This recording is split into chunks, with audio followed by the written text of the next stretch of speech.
이 전체의 배경이 되는 12절에서 14절의 말씀을 여러분 그냥 읽는 게 아니라 우리 머릿속에서 그 장면을 그려보며 함께 합독하겠습니다. 12절, 제자들이 감람원이라 하는 산으로부터 예루살렘으로 돌아오니 이 산은 예루살렘에서 가까워 안식일에 가기 알맞은 길이라. 들어가 그들이 유하는 다락방으로 올라가니 베드로, 요한, 야고보, 안드레와 빌립, 도마와 바돌로메, 마테아 및 알페의 아들 야고보, 셀로딘 시몬, 야고보의 아들 유다가 다 거기 있어 여자들과 예수의 어머니 마리아와 예수의 아우들과 더불어 마음을 같이하여 오로지 기도에 힘쓰더라. 아멘.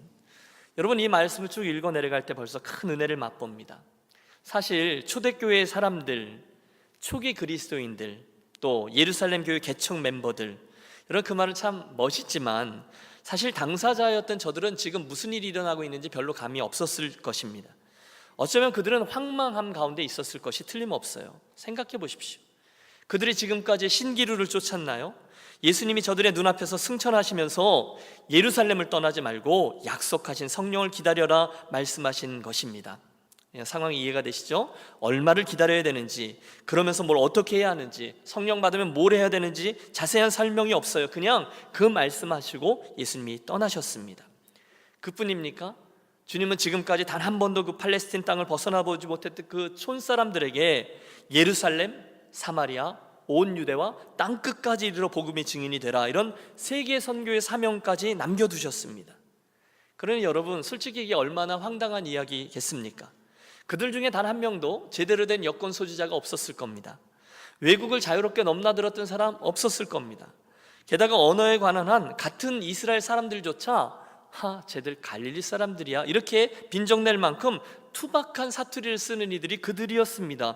그런데 그런 이들에게 주님이 성령을 보내주겠다, 그리고 그 힘을 입어 세계 선교를 이루라, 이렇게 말씀하셨으니 솔직히 그들이 그게 무슨 뜻이나 인지나 다 제대로 이해했겠습니까? 그런데도 주님은 그런 저들을 대안으로 두고 떠나가셨습니다. 순간 저들이 남겨진 거예요. 여러분 생각해 보세요. 그때 그들이 돈이 넉넉했겠습니까? 경력이 충분했겠습니까? 뚜렷한 계획이 있었겠습니까? 아무것도 없어요. 그런데 그런 저들에게 딱 한 가지 남아 있었던 것이 있었으니 뭡니까? 바로 우리 주님의 약속과 명령이었습니다. 저 앞에 1장 4절에서 주셨던 말씀이죠. 예루살렘을 떠나지 말고 내게 들은 바 아버지의 약속하신 성령을 기다리라. 그것이 저들에게 남겨진 유일의 약속이요 명령이었어요. 그리고 놀랍게도 잠시 후에 그 촌사람들로 이루어진 무리가 그 약속을 믿고 하나 둘 마가의 다락방을 오릅니다. 기도를 시작해요. 성령 그분을 기다리며 말입니다. 또 다음 시간이죠. 2장의 오순절 성령 사건을 통과한 후에 그분의 말씀대로 이 복음을 이야기하기 시작합니다. 바야흐로 사도행전, 성령께서 여시는 신약 교회의 시대가 막 열리려 하는 순간입니다. 사랑하는 여러분, 인생길을 걸어가면서 우리도 비슷한 경험을 할 때가 많이 있습니다. 하나님 도대체 어디 계시는 거야? 그분 나를 사랑하기는 하시는 거야? 내 마음이 어떤지 그분 정말 아시는 거야? 하나님 도대체 어디 계세요? 왜 저를 홀로 두세요? 이제 저 어떻게 해요? 여러분 그럴 때가 있어요. 그러나 사랑하는 여러분, 걱정하지 마십시오. 그때는요, 오늘 이 제자들과 같이 아무것도 보이지 않는 상황이지만 우직하게 하나님 그분이 주시는 약속들을 붙드시기를, 또 그분이 말씀하신 명령들을 따르시기를 권합니다. 헷갈릴 때가 있잖아요. 혼돈 가운데 있을 때가 있잖아요. 그때 그것들을 따져보세요. 두려워 말라, 내가 너와 함께 하리라. 마음을 강하게 하고 담대히 하라. 너는 내 것이라. 저가 넘어지나 아주 엎드러지지 아니함은 주께서 손으로 붙드심이니라. 여러분 어제 토요일 새벽 예배 때 살폈던 말씀 기억하세요? 하나님을 사랑하는 자, 곧 그 뜻대로 부르심을 입은 자들에게는 모든 것이 합력하여 선을 이루느니라. 빌립보서의 말씀도 있어요. 아무것도 염려하지 말고 오직 모든 일에 기도와 간구로 너희 구할 것을 감사함으로 하나님께 아뢰라. 그리하면 모든 지각에 뛰어난 하나님의 평강이 그리스도 예수 안에서 너희의 마음과 생각을 지키시리라. 할렐루야. 오늘 믿을 게 없으십니까? 갈 바를 잘 모르시겠습니까? 그러면 이제 그분이 우리에게 주신 이 약속들을 꽉 붙잡는 거죠. 그리고 동시에 그분이 주신 명령도 따르는 거예요. 혼란한 시기에 뭘 어떻게 해야 될지 몰라서 답답할 때, 그때는 그분이 지시하신 대로 그대로 가는 거예요. 종종 목회하는 후배들이 막 방황할 때 이렇게 저렇게 이야기해주면 잘 안 들어요. 그때 늘 해주는 말이 있습니다. 야, 뭔지 잘 모를 때는 고참말 듣는 거야, 이렇게 얘기합니다. 왜요? 살아보니 그게 맞아요. 그런데 여러분, 지금 이건 고참의 말 정도가 아니죠. 우리의 인생을 이 땅에 내셨고 지금껏 이끌어주셨던 그분이 해주신 명령이에요. 예루살렘 떠나지 말고 내가 약속한 성령을 기다려라, 구해라, 찾아라, 두드려라. 너는 내게 부르짖으라, 내가 응답하겠고 내가 알지 못하는 크고 비밀한 것을 보이리라. 여러분, 따라해 주십시오. 하나님이 약속을 붙들면 일어설 수 있고, 하나님 명령을 붙들면 방향을 찾을 수 있다. 믿습니까? 네. 그래서 그들이 모인 게 저 유명한 어퍼룸, 마가의 다락방입니다. 거기서부터 초대교회 역사가 시작되고 일꾼들이 세워져요. 저들이 초대교회의 기둥들이에요. 본문을 보면 총 120명 정도의 사람들이 모여서 기도했다고 되어 있네요. 그런데 여러분, 조금 전에 거기에 모인 사람들이라고 쭉 나열된 이름들 하나하나를 살펴보면 그 면면이 참 재미있습니다. 사실은 고개가 좀 갸우뚱해져요. 여러분, 우리들에게 잘 알려진 사람부터 나오죠. 우선 대표주자 베드로가 있었다고 합니다. 베드로가 누구예요? 예수님을 얼마 전에 3번이나 부인하고 저주하고 맹세했던 사람입니다. 또 요한도 나오고 그의 형제 야고보도 나옵니다. 그들이 누굽니까? 예수님 출세하시면 한 자리씩 꼭 챙겨주셔야 합니다, 욕심을 부리던 그런 이들이었습니다. 특별히 요한은요, 겟세마네 동산에서 사람들에게 잡힐 때 그게 뭐가 중요해요? 그 잡힐까 봐 옷 다 벗어버리고 벌거벗은 채로 주님 남기고 도망쳤던 사람입니다. 예수님이 부활하셨다고? 야, 내 눈으로 보기에는 못 믿어. 끝까지 버티는 도마도 있고요. 한때는 어머니, 우리 형 미쳤나 봐요 라고 예수님을 정신적으로 문제있던 사람이라고 보았던 예수님의 동생들도 그 자리에 있습니다.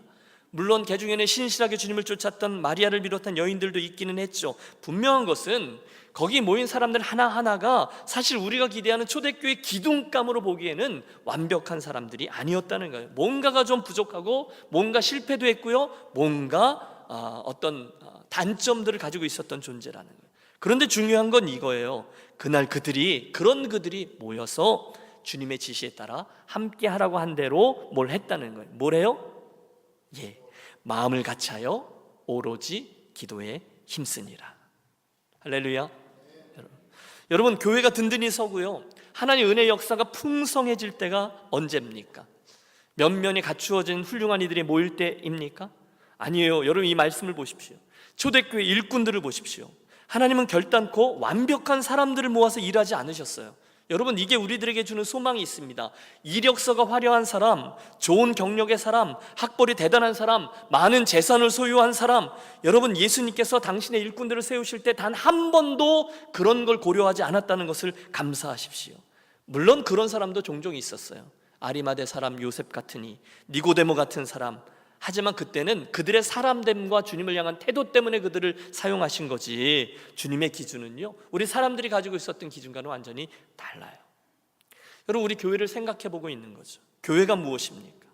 교회는요, 그런 잘난 사람들이 적당히 모여서 어울리는 곳이 아닙니다. 교회는 또 사람들이 모여서 무엇인가를 비판하거나 자기를 주장하고 그 뜻을 관철하기 위한 모임도 아닙니다. 여러분, 물론 자기 뜻이 이루어질 수는 있죠. 그러나 그건 바른 교회를 섰을 때, 저가 바른 그리스도인이 됐을 때 자연히 하나님의 뜻에 합해서 나타나게 되는 현상이지, 교회의 원래 목적은 자기 뜻을 이루는 게 아니라는 거예요. 대신에 기억합니다. 교회는 우리 주님을 진실되이 사랑하는 제자들이 주님 따르겠습니다 해서 모이는 곳인 줄로 믿습니다. 그래서 교회는요, 한인회와 달라요. 한인회는 자기의 뜻을 관철시키는 곳입니다. 또 교회는요, 인생의 종교 하나쯤은 가지고 살아야지 내 삶의 어딘가에 걸치는 액세서리도 아닙니다. 대신에 교회는 좀 부족해도, 비록 사람들이 생각하는 기준과는 좀 멀어도, 뭐가가 좀 없어도, 마음에 상처가 있어도, 실패를 경험했어도 그것들과는 상관없이 그분의 은혜를 구하며 나오는 것입니다. 거기에 주님을 사랑하고 그분의 약속과 명령에 의지해서 그분을 따르겠다는 선한 동기만 있으면 그들이 교회를 이루게 되는 줄로 믿습니다. 그게 교회예요. 자, 저들이 모였어요. 왜 모였어요? 뭐 합니까? 본문을 보십시오. 오직 마음을 같이하여 오로지 기도에 힘쓰더라. 뭐에 힘써요? 이게 중요하다는 거예요. 여러분, 우리 교회가 하나 되어야 된다라고 종종 얘기합니다. 그런데 경험적으로 교회가 하나 되기가 쉽습니까? 어렵습니까? 참 어렵습니다. 사람들이 모이면 우리는 본능적으로 선을 긋잖아요. 저도 이렇게 딱 묻다가 누가 인천 사람으로 예 인천 이러잖아요. 여러분, 우리는 본능적으로 내 사람 아닌 사람, 내 쪽 아닌 쪽, 나와 같이 밥 먹을 만한 사람 아닌 사람, 나와 성품과 직업이 수준이 맞는 사람 아닌 사람, 과거에 나하고 무슨 일이 있었던 사람 아니었던 사람 선을 긋습니다. 그게 우리들의 본능이에요. 그런데 그것들과 아무런 상관없이 우리가 하나이 되는 방법이 있는데 뭐냐? 함께 기도하는 거라는 거예요. 계급장 다 떼고 정말로 함께 모여, 여러분, 함께 기도하는 분들은요 겸손한 이들이에요.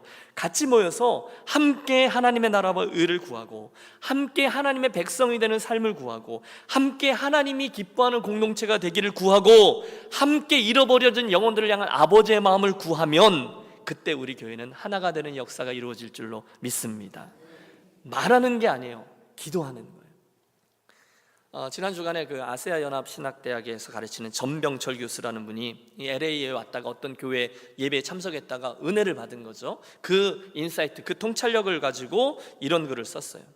설교 시간에 그 목사님이 한 얘기예요. 현대 교회의 문제는 성도의 마인드가 아니라 고객의 마인드로 똘똘 뭉친 사람들이 모여서 하나님 나라를 이루려고 하는 데 있다. 여러분, 이해가 되세요?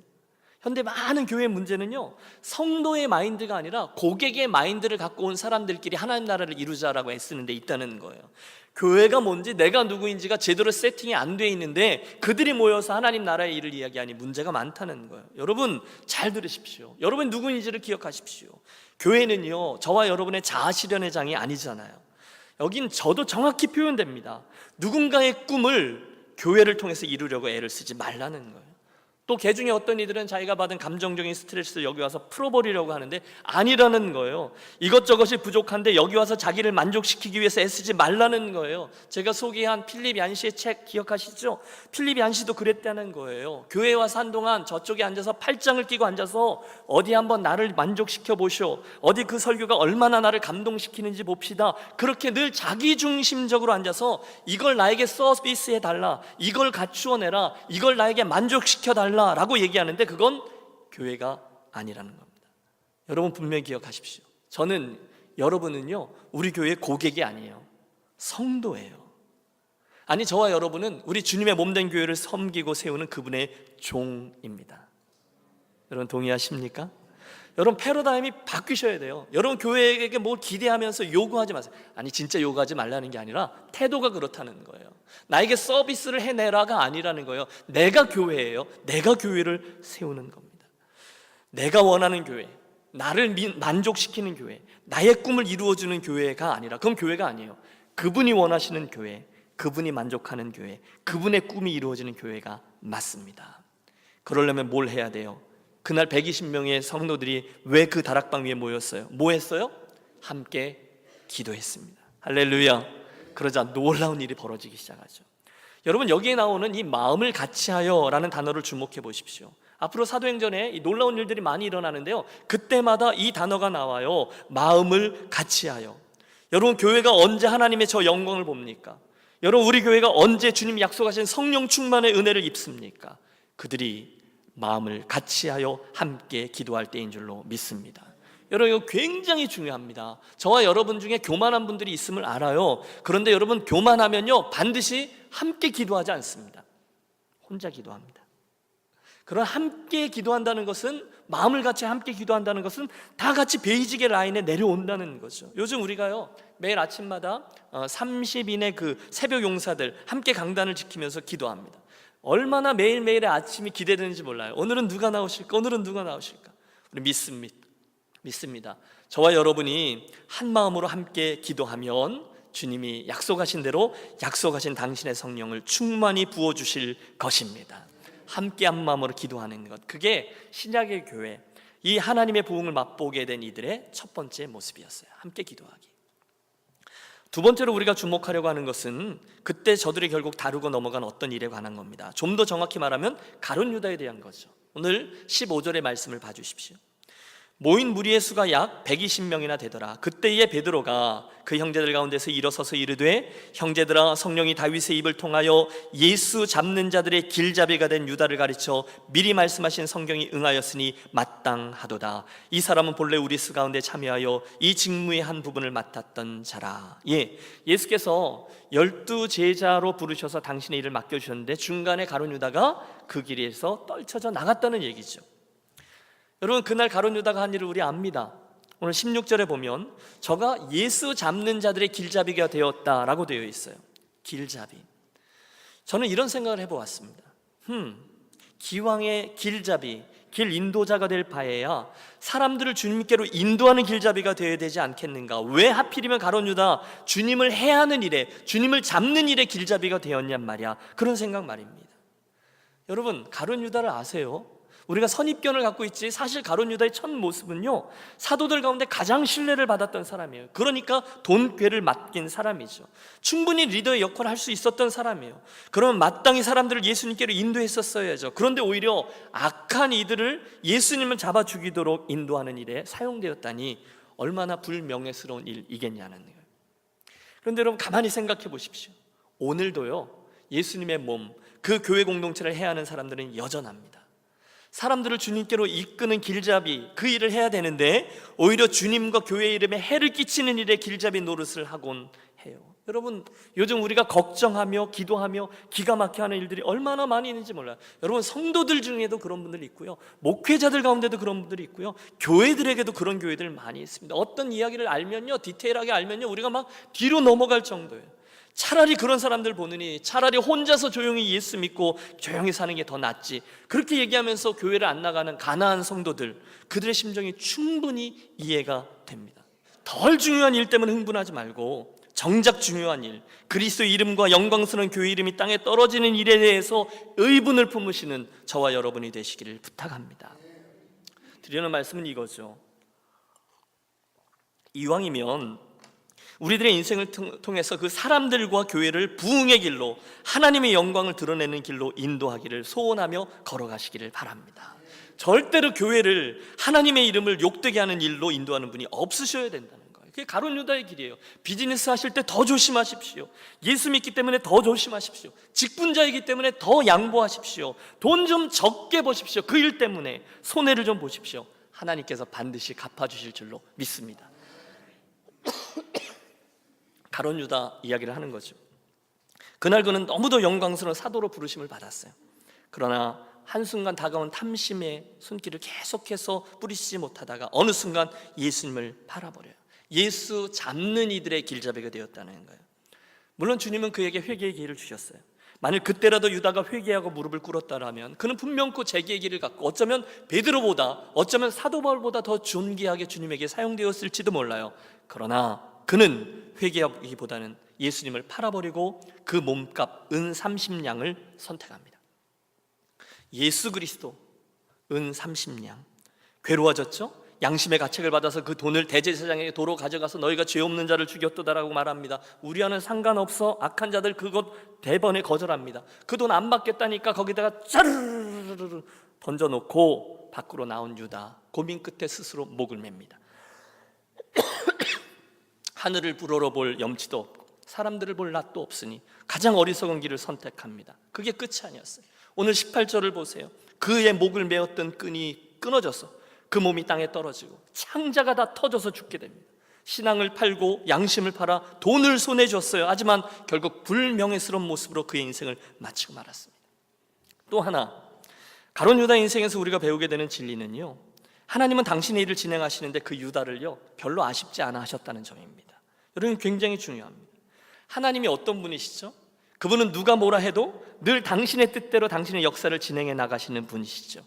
물론 하나님은 우리 없어도 혼자서도 얼마든지 그 일을 행하실 수 있는 분이세요. 그런데 신비하게도 하나님 역사 속에 늘 사람들과 교회들을 통해서 당신의 일을 행하셨어요. 그래서 계속 우리들에게 다가오십니다. 초대하십니다. 이리로 오렴. 너 나와 함께 이 길 가자. 유니온 교회야, 너희가 이 일을 맡아주면 어떻겠니? 계속 그게 하나님의 방식이에요. 그런데 중간에 누군가가 가룟 유다처럼 중간에 누군가가 그것을 뛰쳐나간다면 하나님은 그를 안타까워하십니다. 쫓아가십니다. 하지만 만약에 그가 끝까지 그 기회를 거절하면 할 수 없이 하나님은 그 끈을 놓으시고 대신에 다른 이들을 초대해서 당신의 일을 행하십니다. 하나님은 손해보지 않아요. 항상 그러셨어요. 주님이 사랑하셨던 부자 청년 기억하시죠? 나를 따르라 주님의 부르심에 응하려고 하는데 저가 재물이 많음으로 근심하여 가니라. 너 가서 너 가지고 있는 재물 팔아 가난한 자들에게 나눠주고 너는 나를 쫓으라. 어쩌면 그 부자 청년은요 12명의 제자들 이름 가운데 들어갈 수도 있었을지 몰라요. 그러나 저가 재물이 많음으로 근심하여 가니라. 끝. 그러나 그 청년과는 상관없이 주님의 일은 계속됐습니다. 나의 잔치에 참여하라. 예수님의 하나님 나라의 비유예요. 열심히 사람들을 보내는데 반응이 시원찮아요. 나 바빠요. 나 오늘 선약 있어요. 나는 소도 샀고요. 나는 농가밭에 나가서 할 일이 많아요. 나 오늘 중요한 계약이 있어요. 주님이 말씀하십니다. 그래? 안 오겠다고? 그러면 사거리에 가서 누구라도 강권하여 데려다가 그 자리를 채우라. 하나님 나라가 그렇다는 거예요. 가룟 유다, 예수님 저를 사랑하셔서 불러내셨어요. 함께 제자가 되고 그 이름도 거룩한 사도의 후보로 부르심을 받았어요. 그런데 중간에 저거 뛰쳐나가요. 은전 30냥 때문에. 그런데 하나님은 아쉽지 않으세요. 안타까워하세요. 마음 아파하세요. 하지만 하나님은 그 사람이 아니라 그 가룟 유다가 아니더라도 돌들로도 아브라함의 자손을 만드심으로 또 다른 일꾼을 통해 당신의 일은 진행케 하십니다. 여러분 기억하겠습니다. 가룟 유다 없어도 하나님은 당신의 일을 하십니다. 대마가 없어도 하나님은 당신의 일을 하세요. 요나가 그렇게 뺀질뺀질대고 물고기 뱃속에서 회개하지 않고 끝까지 떠나버려도 하나님은 기어코 니느웨 사람들을 구원해내고야 마셨을 것입니다. 우리가 순종하지 않아도 하나님은 더 순종하는 누군가를 통해 당신의 일을 행하실 거예요. 그때 누구 손해입니까? 하나님 손해입니까? 참여하지 않은 그 일꾼 손해입니까? 그 사람 손해입니다. 여러분 착각하시면 안 돼요. 내가 안 하면 우리 하나님이 손해지 뭐. 틀렸습니다. 완전히 틀렸습니다. 나 안 해도 하나님은 바알에게 무릎 꿇지 않은 자 7천인을 남겨두셨습니다. 하나님만을 두려워하고 그분께 순종하면서 인생길 가겠다는 사람은 나 아니어도, 김 목사 아니어도, 유년교회 아니어도 하나님은 얼마든지 가지고 계세요. 여러분 내가 귀하지 않다, 여러분이 귀하지 않다는 게 아니에요. 우리들의 순종이 그만큼 중요하다는 거예요. 틀림없습니다. 하나님의 교회 공동체는요 교만한 영웅이 설 자리가 없습니다. 하나님의 교회에는요 세상적인 가치가 통하면 안 돼요. 그게 정상이에요. 세상적인 가치가 우리 교회에 통용되면 유년교회는 100% 잘못된 교회예요. 여러분 저를 잘 따라와 주십시오. 하나님의 교회가 어떤 특정한 이들의 소유로 세워질 것 같으세요? 건물은 세울 수 있죠. 그러나 교회는 세울 수 없어요. 하나님의 교회가 어떤 이의 능력으로 세워질 것 같으세요? 유력한 몇몇 사람들이요? 그들의 경험이요? 그들의 명성으로요? 이름은 낼 수 있어요. 그러나 교회는 세워지지 않아요. 그런 게 아니에요. 여러분 요즘 한국에서 저 유명한 목사 중에 한 명이 법적인 그런 문제 이렇게 얽혀 들어가면서 했던 유명한 말이 있어요. 모두 다 놀립니다. 우리 교회는 법조계에서 종사하는 사람만 200명이 넘는다. 뭐 그랬어요. 여러분 그 사람들로 교회를 세워요? 아니에요. 잘못된 무슨 문제가 있는 거죠. 이름은 낼 수 있어요. 건물은 세울 수 있어요. 그러나 교회는 세울 수 없어요. 이는 힘으로도 안 되고 능으로도 안 되고 오직 나의 신으로 되느니라. 아멘. 오직 성령 하나님 그분께서 유년교회도 세워주실 줄로 믿습니다. 그러므로 이 두 번째를 이렇게 적용하시죠. 혹시 여러분들 가운데 나 아니면 안 될 걸 생각하시는 분 계시다면 교만이요 착각인 줄 아시고 분명히 아시고 내가 안 도와주면 유년교회 잘 안 될 걸, 내가 헌금 안 해주면 그 일 안 될 걸, 그런 생각은 추호라도 빨리 버리시기를 권합니다. 아니에요. 하나님은요 그 사람 없어도 됩니다. 하나님은요 여러분의 이름 그분 없어도 됩니다. 하나님은요 이 김 목사 없어도 됩니다. 유년교회 없어도 됩니다. 하나님의 일은 진행됩니다. 여러분 오해하지 마십시오. 제가 지금 저와 여러분의 평가절하하는 게 아니에요. 우리 교회가 귀하지 않다는 게 아니에요.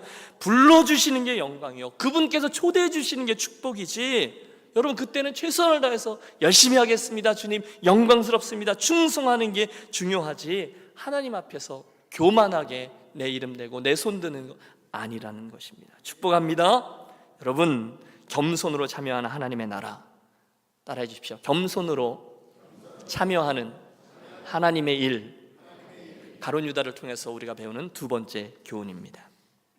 마지막 세 번째 저들의 모습이죠. 이제 우리들의 시선을 그 가룟 유다 대신 세워진 저 마띠아라는 사람에게로 돌려봅니다. 베드로가 일어나서 구약의 시편을 인용하면서 사도의 자리에 다른 사람을 뽑아 계승케 할 것을 제안합니다. 사람들이 동의해요. 그리고 한 사람을 천거하고 뽑는데 어떻게 뽑느냐? 21절의 말씀을 보십시오. 이러함으로 요한의 세례로부터 우리 가운데서 올려 가신 날까지 주 예수께서 우리 가운데 출입하실 때에 항상 우리와 함께 다니던 사람 중에 하나를 세워 우리로 더불어 예수께서 부활하심을 증언할 사람이 되게 하여야 하리라. 주님의 일꾼으로 그들이 세우는 사람들의 조건이 나와요. 우선 예수님을 알아야 돼요. 함께 먹고 함께 보고 함께 느끼고 예수님을 아는 사람. 두 번째, 예수님의 부활을 목도한 사람. 예수님 다시 살아나셨어. 증인이어야 된다는 거죠. 세 번째, 당연하죠. 그들과 함께 그 자리에 기도하는 자리에 있던 사람이에요. 여러분 잘 보세요. 학력을 고려하지 않았습니다. 출신 성분 아닙니다. 나이 그런 건 없습니다. 특별히 재력 있어 보이는 사람 아니에요. 정치적이나 사람들과의 관계 속에서 이런저런 일을 할 것 같은 사람 그것도 아니에요. 오직 주님의 일꾼이 될 자격은 이것뿐입니다. 예수님을 보고 알고 그분을 경험했고 그분을 증거하고 그 교회 공동체에서 한마음으로 기도할 수 있는 사람, 그게 다였어요. 여러분 앞으로도 우리 교회는 계속해서 일꾼을 세울 겁니다. 제 안에 계속되는 기도가 있어요. 하나님, 유니온교회 하나님을 정말로 두려워하고 교회를 생명과 같이 사랑하며 사람이 아니라 하나님의 시선에서 세상과 교회를 바라보고 죽기까지 충성하는 일꾼들을 주십시오. 그 일을 위해서 예수님을 아는 사람, 예수님의 부활을 목도한 사람, 그리고 함께 겸손히 기도할 수 있는 사람. 여러분 그거면 됩니다. 여러분 돈이 많으냐 없느냐 그것 보고 교회 일꾼을 뽑는 교회에 있습니다. 틀린 교회입니다. 여러분 제 말을 믿으십시오. 사람들과 얽혀있는 관계를 보고 그 사람 내 가족들이 좀 많아 그래서 누군가를 대표적으로 뽑는 교회에 있습니다. 틀린 교회입니다. 학벌 보고 직업 보고 일꾼 뽑는 교회도 있어요. 옳지 않아요. 그들은요 그 모든 일의 결과를 그들의 역사 속에 톡톡히 대가를 치르게 될 겁니다. 대신에 여러분 바른 교회가 바른 교회 일꾼을 세우는 조건은 세 가지만 고려하면 돼요. 저가 예수를 만난 사람인가, 저가 예수를 증거할 사람인가, 그리고 우리와 함께 기도할 사람인가. 이거 보고 뽑으면 돼요. 실수 없습니다. 그래서 천거된 사람이 두 명이에요. 23절에 보면 요셉이라는 사람과 마띠아라는 사람입니다. 온 교회가 그들을 위해 기도하고 그러나 성령께서 아직 오시지 않았을 때이므로 구약의 방식대로 제비를 뽑아 그들이 마띠아를 얻습니다. 근데 여러분 보세요. 제가 보기에는요 그 중에 누가 되어도 이 일은 아름답게 마무리되었을 겁니다. 왜 그렇게 생각하느냐? 우선 뽑히지 못한 요셉을 보십시오. 여러분 초대교회는요 그 사도행전을 쭉 보면 초대교회에 아주 치욕스러운 일, 끔찍한 일까지라도 다 기록해 놨거든요. 여러분 5장에 보면 아나니아와 삽비라 이야기 나오잖아요. 왜 헌금 띵겨 먹고 다 낸 것처럼 이렇게 생색내다가 거짓말이 들통나가지고 성령을 속이다 그래서 그 자리에 죽게 되는 그런 창피한 일도 기록해 놨고요. 6장에 보면 구제하다가 교회에서 싸움이 나서 히브리파 유대인 또 헬라파 유대인들 과부들 막 그래갖고 막 싸움이 난 얘기도 다 기록돼 있어요. 그러므로 만약에 이 일 때문에 요셉이 자기는 안 되고 마띠아만 됐다고 그래 불만 품고 그 다음 주부터 교회 떠나고 원망과 시비를 계속해서 내뱉으면 그거 다 기록해 놨을 거예요. 그런데 사도행전은 그런 냄새도 나지 않아요. 마띠아도 그래요. 성경에는 단 한 번도 그 마띠아가 사도로 뽑히자 기고만장했다거나 폼을 잡았다거나 교만했다거나 그런 기록이 없습니다. 여러분 그 마띠아가요 미미미 그러면서 어린아이처럼 자기 손을 들어서 나를 뽑아주십시오 했겠습니까? 아니에요. 천거입니다. 사람들이 그를 보고 천거하고 그는 겸손히 순종합니다. 그게 다예요. 직분이 귀한 거지 사람이 귀한 게 아니죠. 그게 뭐라고 먼저 직분 받겠다고 손 들고 머리 쓰고 그럽니까? 여러분 혹시 그런 사람이 있다면 자격이 없는 거예요. 겸손하게 주님께서 부르시고 기회를 주시면 묵묵히 헌신하는 이들이 오늘 교회에는 하나님의 나라에는 그런 일꾼들이 필요한 거죠.